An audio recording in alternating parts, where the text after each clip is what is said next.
ናፍቆት ሚዲያ የተለያዩ እውነተኛና አስተማሪ ታሪኮች የሚቀርብበት ናፍቆት ሚዲያ። አይተው ሲጨርሱ ለሌላው እንዲደርስ ሰብስክራይብ፣ ላይክ፣ ሼር ማድረግዎን አይዘንጉ። ናፍቆት ሚዲያ።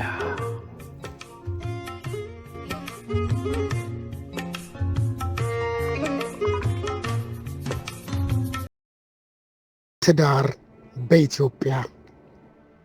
ጸሐፊ ገነት መታፈሪያ፣ ተራኪ ቤተልሔም ሰለሞን።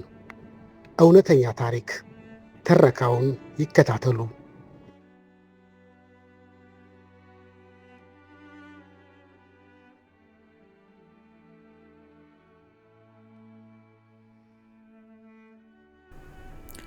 የሥራ አጥ ቁጥር ከቀን ወደ ቀን በሚጨምርበት ሀገር ላይ ሥራ ማግኘት በጣም አስቸጋሪ ነው። በተማርኩበት ሙያ ለመቀጠር ያላመለከትኩበት ቦታ አልነበረም። የትምህርት ማስረጃዬን ሰብስቤ ነው መዞረው።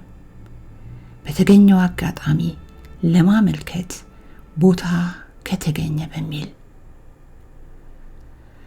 ሥራ ጀምረናል የሚል ትልቅ ማስታወቂያ የተለጠፈበት ሕንጻ ጋር ስደርስ ሊሳካም ላይሳካም ይችላል በሚል ስሜት ወደ ውስጥ ዘለኩ። አዲስ ከመሆናቸው የተነሳ ዕቃቸው ራሱ ቦታ አልያዘም ነበር። ግድግዳ ላይ የሚሰቀሉ ስዕሎች፣ መጋረጃ፣ የቢሮ መሳሪያዎችን በህብረት እየተሯሯጡ ሲሰሩ ደረስኩ። ማንም ምን ልርዳሽ ያለኝ ስላልነበረ ከገባው በኋላ ተመልሼ በሩን አንኳኳው። ከሰራተኞቹ አንዱ ምን ፈልገሽ ነው አለኝ። ባለቤቱ ወይም ስራ አስኪያጁ አሉ አልኩት። አንድ ሰው ከውስጥ ወጣና ምን ልታዘዝሽ የኔ እህት አለኝ በትህትና። ስራ ፈልጌ ነበር አልኩት።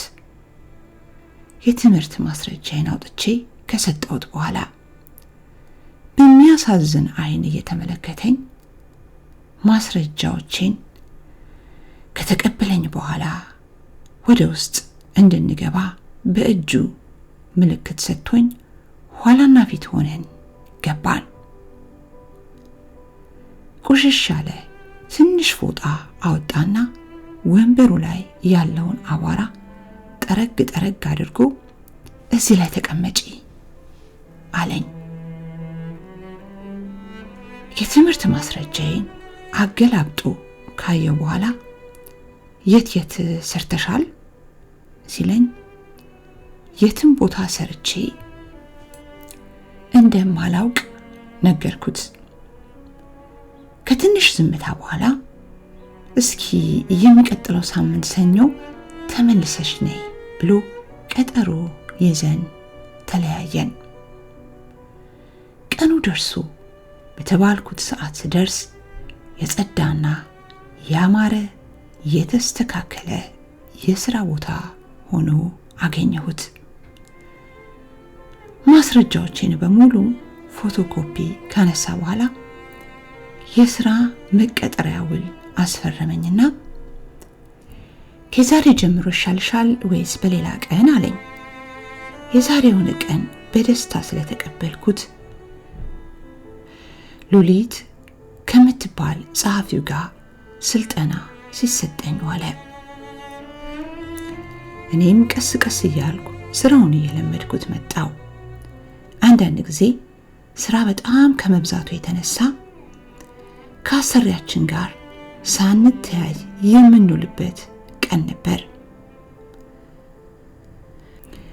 አለቃችን ወንድም አገኝ የወሩ መጨረሻ ላይ በሚገኘው አርብ ላይ ደሞዝ ከከፈለን በኋላ ሰራተኛውን ሰብስቦ እራት ይጋብዘናል። በግብዣው ላይ ስለ መስሪያ ቤቱ ብዙ ነገሮችን እናወራለን። እሱ ለስራው አዲስ ባይሆንም ለአዲስ አበባ ግን አዲስ ነው። የመጣሁት ለሌላ ጉዳይ ነበር። ጉዳዩ ባይሳካልኝም ለምን አዋሳ ባለኝ ቢዝነስ ላይ አልቀጥልበትም ብዬ ነው የገባሁበት። ካሰብኩት በላይ ተሳካ፣ ተመስገን። እናንተም በታማኝነትና በፍቅር ያገለግላችሁኝ ስለሆነ አመሰግናችኋለሁ ሲል ለምን ነበር የመጣው ልላሰብኩና ተውኩት። የሥራ ባልደረባዬ ሉሊት የመውለጃ ጊዜዋ እየተቃረበ ሲመጣ እረፍት ወጣች። ስለዚህ የእርሷንም ሥራ ደርቤ መስራት ጀመርኩ። እንደተለመደው ወሩ መጨረሻ ላይ ተሰብስበን እራት ልንወጣ ስንል ሁሉም ሰራተኛ የተለያየ ምክንያት አቅርበው መገኘት ስላልቻሉ እኔና እሱ ብቻ እራት ወጣን። ስለኔ ማወቅ የሚፈልጋቸውን ነገሮች ሳያስታውቅበት ፈቃደኛ ከሆንሽ እያለ ጠየቀኝ። ከቤተሰቦቼ ጋር እንደምኖርና ለቤቱ የመጀመሪያ ልጅ እንደሆንኩ ነገርኩት። እርሱ ትዳር እንደሌለውና ከፍቅር አጋሩ ጋር በቅርብ እንደተለያዩና ሌላ እንዳገባች አጫወተኝ። እኔም ከፍቅረኛዬ ጋር እንደተለያየን አጫወትኩት። ምክንያቴ ደግሞ ራሱን ለመቀየር ምንም አይነት ፍላጎት ስለሌለው ነበረ። ብዙ ተነጋገርንበት፣ ግን መለወጥ አልቻለም። ተለያየን አልኩት። በዚህ መሃል ድፍረቱን አግኝቼ ታዲያ ወደ አዲስ አበባ የመጣበትን ምክንያት ስጠይቀው አይ እሱን እንኳን አሁን አልነግርሽም፣ ገንዘብ ከፍዬ ሰዎችን በየቦታው አሰማርቼ እየሰራሁበት ያለ ጉዳይ ነው ሲለኝ ተውኩት። ነገሮች ቀስ ቀስ እያሉ መልካቸው እየተቀየረ መጣና ግንኙነታችን ወደ ፍቅር ተቀየረ። በመጨረሻም ቤተሰቦቼን ለማስተዋወቅ ስላሰብኩ የምሳ ግብዣ በቤታችን አድርገን 2 ወንድሞቼን እናቴና አባቴ በተገኙበት እቤት መጣ። ወንድም አገኝ ሲያወራ በጣም ቁጥብ ነው። አባቴ ደግሞ ጥያቄ መጠየቅ ይወዳል። የተወለድኩት የት እንደሆነ በትክክል አላውቅም። የተገኘሁት ግን አዋሳ ገብርኤል ግቢ ውስጥ ነው ተጥዬ አለ። እናቴ ክው ብላ ደረቀች። እድሜዋ ከ15 ዓመት የማይበልጥ የተባለላት ልጅ ቤተ ክርስቲያን በር ላይ በጨርቅ ጠቅልላ ቁጭ አድርጋ የሄደችው ሕፃን በጠዋቱ ያካፋ የነበረው ዝናብ ከእንቅልፉ ቀስቅሶ ሲያስለቅሰው የሰሙ ዛሬ አባቴ የምላቸው አቶ ደሴ በሌሊት ኪዳን ሊያደርሱ ሲመጡ ይህንን ድምፅ አድምጠው የተጠቀለለውን ጨርቅ ሲከፍቱት እኔ ሆኜ ተገኘው። በቤታቸው ወንድ ልጅ ስላልነበራቸው እንደ ንጉሥ ተንከባክበው ነው ያሳደጉኝ። በኋላም ድርጅታቸውን እንዳስተዳደር ኃላፊነት ሰጥተውኝ ሁሉንም እንደራሴ ነው የተወጣሁት። የራሴንም እንድከፍት ከበቂ በላይ ረድተውኛል። ዛሬ ላለሁበት ውጤታማነት ያላደረጉልኝ ነገር የላቸውም። አዲስ አበባ ለመምጣት ምክንያቴ ግን እናቴን ፍለጋ ነው አለ። ወድቄ ነው የተገኘሁት ያልከን አዋሳ ከሆነ እናትህ እንዴት እዚህ ልትሆን ትችላለች አዲስ አበባ ብለህ አሰብክ? አለው አባቴ። አንዲት ትዳራቸውን በመካንነታቸው ምክንያት ያጡ ብቻቸውን የሚኖሩ ሴት ከቤተ ክርስቲያኑ አቅራቢያ ይኖሩ ነበር አሉ።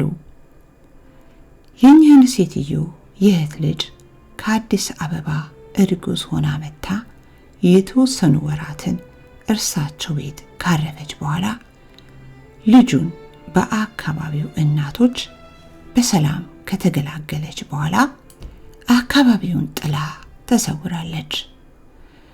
ሴትዮዋ ከሞቱ በኋላ ሁሉም ቤተሰቦቻቸው የሚኖሩት አዲስ አበባ ስለነበረ ንብረታቸውን ሸጠው ተከፋፍለው ተበታተኑ።